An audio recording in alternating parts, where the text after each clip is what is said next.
அன்பு உள்ளங்களே, அனைவருக்கும் வணக்கம். ஒரு சிறு கதை. மதுரையை பாண்டிய மன்னர்கள் ஆட்சி செய்தார்கள். சோமசுந்தர கடவுளைத்தான் வணங்கி வந்தார்கள் பெருவாரியான மன்னர்கள்.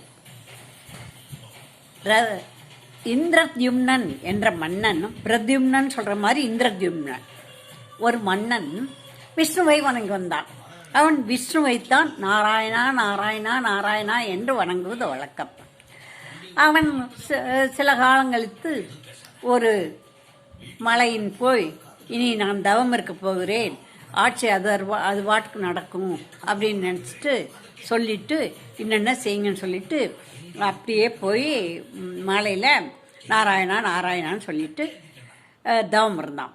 அப்படி தவம் இருக்கிற பொழுது இந்த அகத்திய முனிவர் தன் சீடர்களோடு வந்தார். அவன் வெறுமனே தவம் இருக்கல, அவன் என்ன தவம் இருந்தான்னா மௌன விரதத்தோடு தவம் இருந்தான். அப்படி தவம் இருந்ததுனால அவனால் அகத்திய முனிவரை வாங்க இருங்கன்னு உபசரிக்க முடியல. பார்த்துட்டு அகத்திய முனிவர் போகிறார் மட்டும் பார்த்துட்டு பேசாம மறுபடியும் கண்ணை மூடிட்டான். மூடின உடனே இந்த அகத்திய முனிவருக்கு கோபம் வந்துருச்சு.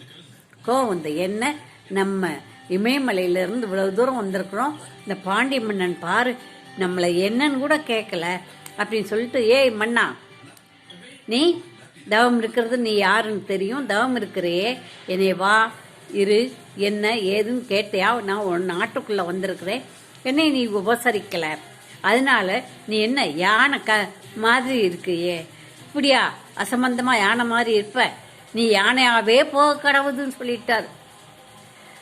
அந்த மன்னன் யானையாக மாறி போனான். அகத்திய முனிவருடைய சாபத்தினால யானையாக மாறிட்டான். மாறின உடனே அங்கே ஒரு காட்டில் ஒரு மலையடி வாரத்தில் யானையாக மேய்ஞ்சிக்கிட்டு இருக்கிறான். அப்போவும் என்ன முன்ஜென்ம ஞாபகமாக எப்படி சொல்லிகிட்டு இருக்கான், என் நேரமும் நாராயணா நாராயணாங்கிற வார்த்தை மட்டும் அதுக்கு கேட்டுக்கிட்டே இருக்கு. அப்படி கேட்டுகிட்டே இருக்கும் பொழுது அதுதான் பண்ணுதுன்னு வைங்களேன்.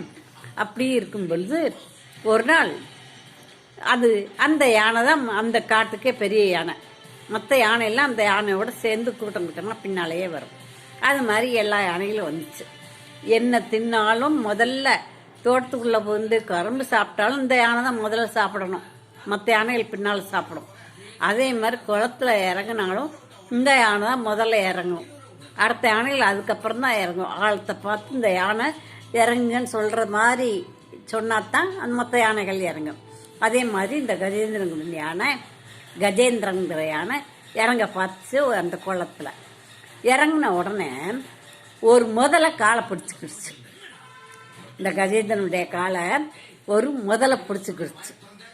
பிடிச்ச உடனே இந்த யானை என்ன செஞ்சிச்சு, அதுக்கு விஷ்ணு பகவான் தான் ஞாபகம் வந்தார். ஆதி மூலமே அபயம்னு கத்துச்சு. அந்த சத்தம் கேட்டும் கேட்க முந்தி அந்த விஷ்ணு பகவான் என்ன பண்ணாரு, தன் கர்டன் மேலே ஏறி தன்னுடைய பட்டு பீதாம்பரம் கூட கீழே விழுந்துருச்சான். அதை கூட கவனிக்காம, அது விழுகிறது கூட கவனிக்காம, ஆஹா என்னுடைய பக்தன் அலறுகிறானேன்னு இந்த குளக்கரைக்கு வந்தாராம். வந்து அந்த முதலையை தன் கையில் வச்சிருந்த கதை வச்சிருந்தார். அந்த கதையால் அடிச்சாராம். அடித்த உடனே அது பிளந்துருச்சு. அந்த முதலையானது பிளந்தது.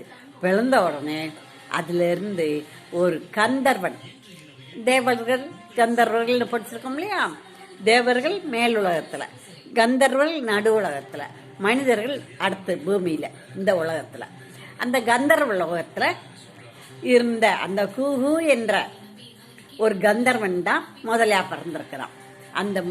அந்த முதலை அவனை அந்த விஷ்ணுனுடைய அடியானது அவன் முதலை பாவத்திலிருந்து முதலையா பிறந்ததிலிருந்து அவனை கந்தர்வனாக்கிடுச்சு. இந்த யானையை கூப்பிட்டியா அப்படின்னு தடவி கொடுத்தாராம் அந்த விஷ்ணு பகவான். தடவின உடனே அந்த யானை என்னவாச்சு, அந்த நாராயண ரூபத்தை அவர் மாதிரி உருவம் கொண்டு அவரோடைய சேர்ந்து மோட்சத்துக்கு போயிடுச்சான். மோட்ச உலகத்துக்கு நாராயணனோடு சேர்ந்து போயிடுச்சு. இது கஜேந்திர வரலாறுன்னு சொல்லி ஒரு சின்ன கதையாக உங்களுக்கு சொன்னேன். இப்போ இந்த முதல்ல என்ன ஆச்சு? முதல்ல கந்தர்வன் தான் முதல்ல சொன்னேன் இல்லையா? கந்தர்வன் ஏன் முதலே ஆனான் அதை இன்னொரு நாளுக்கு சொல்கிறேன். இப்போ ஒரு சின்ன கதை சொல்லியிருக்கேன். இது கஜேந்திர மோட்சம்னு கோயில்ல எல்லாம் படத்தில் பார்த்தா யானை முதல்ல காலை பிடிச்சி விட்டுருக்கும். அந்த விஷ்ணு பகவான் பறந்து வர்ற மாதிரி, கர்டனில் பறந்து வர்ற மாதிரி ஒரு படம் இருக்கும். அப்போ பார்த்துருக்கலாம். அந்த படத்தை பார்த்து கஜேந்திர மோட்சன் மட்டும் போட்டிருக்கோம். ஆனால் அந்த கதை தெரியணும் இல்லையா? அதுக்காக இந்த சின்ன கதையை சொன்னேன். ஒரு 5 நிமிஷத்தில் சொல்லியிருக்கேன். இதை பெற்றோர்கள் கேட்டு பிள்ளைகளுக்கு சொல்லுங்கள். ஏன்னா வேகமாக சொல்கிறேன் இல்லையா? அது பிள்ளைகளுக்கு விளங்காது. அம்மா, அப்பா, அக்கா, பெரியவங்க கேட்டு குழந்தைகளுக்கு சொல்லுங்கன்னு சொல்கிறேன். என்னுடைய கதைகள் புராண கதைகளாகத்தான் இருக்கும். அதை மதுரை விசாலாட்சி ஆட்சி என்ற பெயரை பதிவு செய்து இந்த கதைகளை பாருங்கள், குழந்தைகளுக்கு சொல்லுங்கள். நம் புராணத்தை நாம் தெரிந்திருக்க வேண்டும். நம் பாரத நாட்டின் புராணத்தை நாம் தெரிந்திருக்க வேண்டும் என்பதற்காக சொல்லுகிறேன். பாருங்கள், லைக் போடுங்கள், சப்ஸ்கிரைப் பண்ணுங்கள். அப்போதுதான் வரும். நன்றி, வணக்கம்.